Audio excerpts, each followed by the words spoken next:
What's up everyone, and welcome to Monday's edition of Reptile News. Now I've been away for a couple of weeks, and the first week really just taking a break, and the second week was because of the fire that we had up here. Now if you're unaware, we had a pretty good sized fire up here. Almost 71,000 acres and 535 homes were destroyed, and I'd like to take this moment to say that my thoughts are with those people that lost pretty much everything. Now the fire stayed a few miles away from me. I have friends and family that were greatly affected.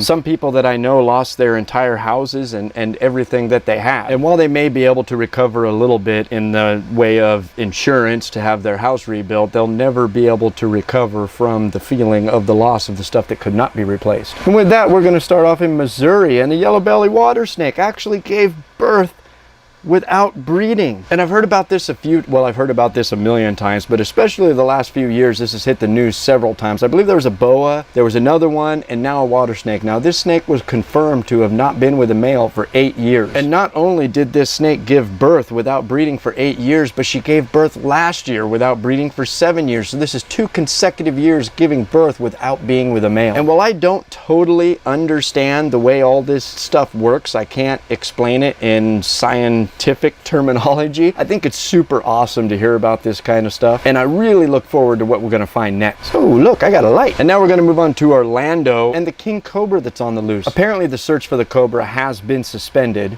and while they're still checking traps in the area, the Fish and Wildlife Service is no longer on the ground. After searching for 2 weeks, they're wondering if the snake's not dead. Now, not only that update, but the fact that the person responsible for this snake getting out, who is Mike Kennedy, was only fined $366 for not reporting it right away. And now we're going to move back to Missouri, where a man has died apparently after a snake bite. The man was swimming in the James River May 22nd when he was bitten by a snake. What they say is a cottonmouth. His girlfriend said he refused to go to the hospital, and the next day she found him dead. Coroners say the cause of death could not be determined.